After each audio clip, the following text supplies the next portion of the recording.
está operando com pessoas, com empregos, com capacidade de produção. Na verdade, hoje, a operação na Bolsa, você tem uma série de informações que tem que analisar e tomar a sua posição. Se vende, compra aquela empresa, ou se você prefere esse tipo de atividade, desse tipo de papel ou aquele, né? De fato, é uma atividade profissional, claro. Embora as pessoas falem em jogatina da Bolsa, etc., etc., nós estamos falando de uma atitude de desenvolvimento de país. Exatamente. Né? Exatamente. De empresas e, portanto, de país. Exatamente. Então, o empresário ele tem que estar consciente desse novo universo, não é? Ele deve se informar, buscar consultores, buscar especialistas, falar com bancos. Né? Hoje em dia, os bancos, em função da sua total briga por espaço, né, enorme briga por espaço, estão especializando cada vez mais seus gerentes, então ele pode ter uma boa noção do tipo de desafio que ele vai ter pela frente. Agora, tecnicamente, eu recomendo, procure consultores que saibam sobre demonstrações financeiras, entendam um pouco mais disso. Então, no mercado imobiliário, que foi um dos grupos de empresas que mais que abriram seus capitais na Bolsa de Valores, né, a gente fica observando essas empresas e percebe que elas tiveram um primeiro movimento, que abre o capital, valoriza seu papel, né, pega esse dinheiro e imediatamente coloca em ativos que eles chamam de land bank. Né? Como é que isso fica na contabilidade? Porque muitas dessas empresas tiveram lucro no primeiro ano. Certo. E certamente não conseguiram construir em cima desses terrenos. Como é que funciona esta contabilidade? Essa mecânica é muito simples. A gente tem uma expressão em finanças chamada imobilização. Significa aquilo que a empresa, o imobilizado, pelo próprio nome diz, é uma parte do ativo fixo, ou seja, que nem se move, né, e que não é dinheiro. Então, a compra de terrenos, né, ela tem que, provavelmente, ser acompanhada de uma prospecção futura, uma análise futura do teu fluxo de caixa, que é outra ferramenta da contabilidade.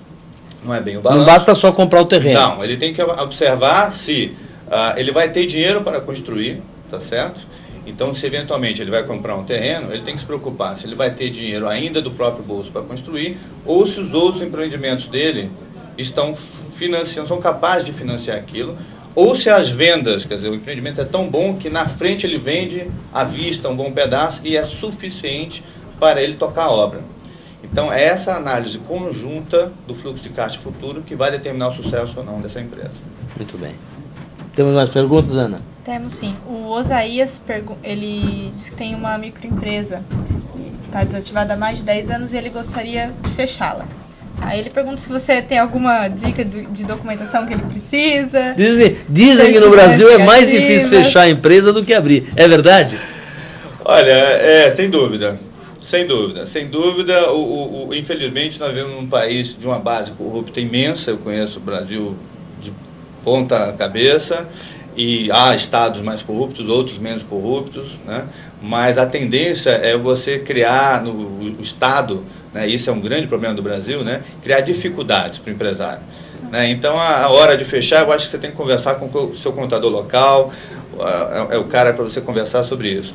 De fato, assim, parabéns por ter tentado ser um empreendedor, porque isso é coisa de herói. E, além disso, a gente tem a participação do Nagy Narras. Claro que é uma brincadeira, mas se for nas Narras, muito bem-vindo ao nosso Brasil. E sobre essa questão que a gente estava falando de investimento e de ações em qualquer tipo de empresa nesse momento acaba caindo, ele pergunta se você recomenda a Petrobras e ele diz que ouviu dizer que a Petrobras está sendo alvo de especulações. Se tem alguma coisa... Cuidado que depois que você falar aqui que recomenda a Petrobras, as ações vão subir. Eu não vou cair nessa armadilha de recomendar diretamente pelo seguinte, porque na verdade você tem que olhar, tudo depende de quanto você está disposto a ficar posicionado em Petrobras. O especulador, especular significa apenas tentar prever. Então o especulador pode ser alguém que acha que no longo prazo vai acontecer alguma coisa, mas em geral é aquele cara que no curto prazo manuseia, manipula, né? Só que para fazer isso, conseguir manipular preço, tem que ter muito volume. Então, por isso que não é um jogo para pequenos. Então, se você tem condição de esperar até passar esse vendaval, passar esse tufão, né, a Petrobras é uma empresa lucrativa, uma empresa saudável, tende a crescer, etc, etc, etc. E com essas descobertas certamente vai se valorizar, agora, embora a posição do governo seja dúbia, né? Mas certamente a Petrobras vai estar envolvida nessa exploração. Sem dúvida. Então você tem que olhar a perspectiva sempre de longo prazo nas questões de ações, né? Então no longo prazo a Petrobras é uma boa empresa. Então a questão se você vai entrar e sair rápido, isso de fato não me cabe recomendar porque é muito perigoso. Agora, é muito importante sempre que você for decidir por comprar uma ação de uma empresa ou de outra, você acompanhar o posicionamento dessas empresas no mercado, né? A Petrobras, por exemplo, está construindo 6 refinarias, novas refinarias no Brasil, né? Gerando vetores de desenvolvimento em regiões que a gente nem imaginava que poderia ter o desenvolvimento que eles vão ter nos próximos 10, 15 anos. A Vale do Rio Doce também, né? Outro dia eu fiquei sabendo que em Marabá existem 7 siderúrgicas, né? A gente não tem ideia do que significa isso, né? E vai ser feito mais um porto de exportação de aço, a própria Vale vai fazer. Então, esses dados que você precisa ler na imprensa, precisa buscar nos sites de governança corporativa, de RI, você precisa ler esses dados, interpretar e tomar a sua decisão. Com um detalhe até, a Petrobras ela está preocupada agora não apenas só no segmento dela, petroquímico. Uma coisa curiosa, ela percebeu que ela tem pujança, tem força, tem tamanho para ir para outros setores. Então eu acho que no futuro a gente vai ver uma abertura dos negócios da Petrobras para outros segmentos. Essa é a minha impressão. Muito bem. O Ricardo Negreiros, como eu já disse, ele é autor de livros. E além do livro técnico, dirigido à especialidade profissional dele, ele está fazendo um outro livro. Como é que é o nome desse livro? Esse outro livro já está pronto, na verdade, está na última fase do Copydesk, eu imagino lançar até outubro, junto com o Manual de Estruturador de Empresas. Chama-se Coisas que eu acho que Darwin não sabia. É um livro interessantíssimo. O que você quer dizer com este título exatamente? Eu vou tentar ser breve, porque o assunto é muito interessante e a gente talvez não tenha tempo. Na verdade, eu criei esse livro a partir do livro do Richard Dawkins chamado Deus, um Delírio. E o Richard Dawkins é um cientista muito famoso mundialmente, como um evolucionista, e ele resolve dizer que Deus não existe e usa inclusive essas expressões de ordem jocosas, né? Deus um delírio, quer dizer, quem é crente é louco, quem é crente delira, né? Por que essa pretensão toda? Então, ele não pode dizer que Deus existe ou que Deus não existe. Ninguém ainda tem condição de determinar isso. Então, irritado com isso, né? E ele é um darwinista, eu resolvi explorar, e nesse livro tem toda a evolução até os dias atuais, e eu faço uma série de avaliações a respeito da complexidade atual. E os números que eu chego de complexidade atual são tão grandes, que do meu ponto de vista, você não poderia ter evoluído espontaneamente, como dizem os darwinistas, em apenas 600 milhões de anos. Por que 600 milhões de anos? Porque 600 milhões é quando começou a explosão do pré-cambriano, quando existiram os primeiros animais e plantas multicelulares. Então, quer dizer, em 600 milhões de anos não dá, nas minhas contas, e isso está lá no livro, e conta ele sabe fazer. Mas é a conta do meu jeito. Lá tem uma série de considerações complexas, mas assim, está muito interessante nesse aspecto. E aí tem uma série de outras derivações dessa questão, né? Porque aí você é obrigado a dizer o seguinte, muito bem, agora o que é que eu digo para o crente, o que é que eu digo para o não crente? Eu digo para os dois, vamos para o caminho do meio? Ou seja, você pode avaliar e dizer o seguinte, nós somos e podemos ser, de fato, monitorados por alguém, não é?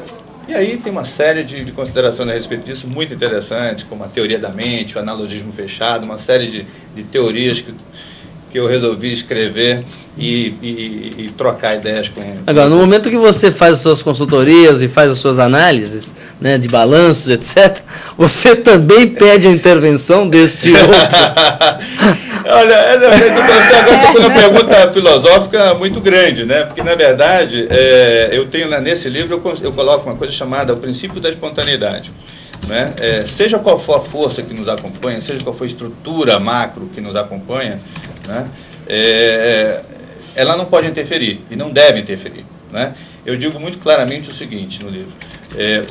Estamos aqui no ano de 2008.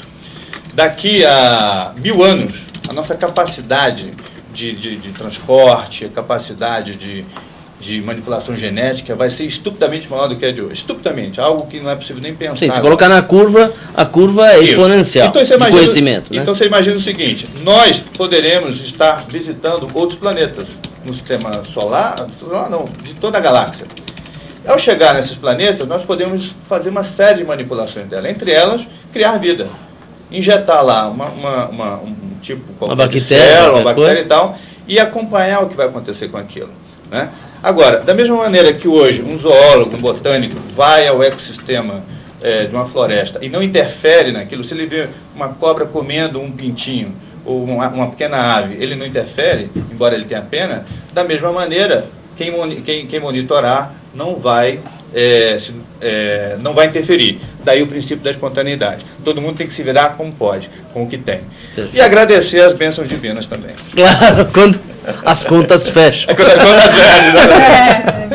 Muito bom, negreiros. Mas então, o nosso programa sempre fala desta forma, né, de uma forma tranquila sobre a vida das empresas e tenta trazer de fato o que você trouxe hoje para nós, que foram elementos de reflexão sobre a sua organização. Né? Na verdade, nós estamos falando sempre de organização de informações. Né? É importante você registrar as informações, colocar exatamente ela e, de preferência, contar com a ajuda de um contador para poder fazer essas contas baterem e fecharem sem precisar da intervenção divina. Não, e cobrar do contador. Esse é um detalhe. Existe muita contabilidade que o cara faz de conta que faz contabilidade. Isso no Brasil é triste, mas é verdade. O sujeito é assim, porque eu mandei para o meu contador. O contador faz de conta que fez a contabilidade e faz de conta que te manda um balanço. Não é assim. Tem que cobrar dele capacidade técnica e de fato, informação que agregue. Porque, eventualmente, você pode aí se posicionar para receber um investimento de fora, né? E esses caras sabem ver números. Esses caras leem balanço, né? Eu já conversei uma vez com o Negreiros e falei assim, na escola não me ensinaram a ler balanço. Né? E eu estou numa atividade empresarial e eu tive que aprender ao longo da vida a fazer esse negócio. De fato, existe uma carência aí que eu vinculo a certa atitude boçal nossa do empresário brasileiro, tal, de mexer com os números. De desvalorizar o papel do contador. E o contador, por se sentir desvalorizado, também não entrega o serviço que tem que entregar. Então a gente fica brincando de contabilidade. Enquanto nos Estados Unidos e na Europa, o contador é extremamente respeitado. Né? Temos mais alguma pergunta, Ana? Não, temos apenas comentários de Arthur Anderson. O Arthur entrou aí também. Isso, que é a favor da flexibilidade dos números nos balanços. Também o Jô Soares. Ele é a favor da flexibilidade porque é o Arthur Anderson que teve um problema lá com a Enel. Exatamente, só famoso no nosso programa. O Jô Soares acha que é o momento de investir em alimentação. Achei um pouco tendencioso esse comentário. Bom, então é isso. Eu gostaria de agradecer a presença das pessoas que participaram no chat aqui com a gente. O André, o Guilherme Aguiar, o Osaías, a Rosana, o Rafael, Naji Narras, Arthur Anderson e Jô Soares. A todos vocês, muito obrigada e espero vê-los aqui na próxima semana no chat novamente. E a gente agradece aqui a presença do Ricardo Negreiros. Ricardo, eu acho que o assunto que você trata é um assunto que certamente vai despertar interesse de algumas pessoas que nos assistiram e que não se manifestaram no chat. Você poderia passar aí um e-mail, algum site que eles possam visitar e conhecer um pouco mais do seu trabalho? Claro. O meu e-mail acho que é mais apropriado porque as perguntas vêm direcionadas, eu posso responder diretamente. Negreiros@reestruturação Estruturacal, né? Sem cedilha, sem tio, .com.br. Fique à vontade de me mandar e-mails. Tem mais um comentário aqui? Vai brigar comigo se eu não falar oi. O Warren Buffett. Cita eu também, né? Você vê que a participação hoje está uma participação um pouco mais divertida, né, do que a gente costuma ter. Mas, de qualquer forma, é sempre bem-vinda aqui no Urbanville, porque a gente gosta de falar sobre a cidade, sobre o comportamento das pessoas na cidade e das empresas e dos negócios na cidade. A gente agradece aqui a presença do nosso convidado Ricardo Negreiros, da RN Executivos, né, que trabalha exatamente com o assunto de recuperação de empresas em dificuldades, mas prefere trabalhar com números que fechem a conta e que não precisam da intervenção divina. Exatamente. Muito obrigado a todos. Fico à disposição a você. Muito obrigado a você, Rubens. Obrigado a Ana também por esse carinho todo. Sucesso para todo mundo. Então, até a próxima quarta-feira com mais um Urbanville, sempre falando sobre cidades, sobre um novo olhar sobre as cidades. Até lá!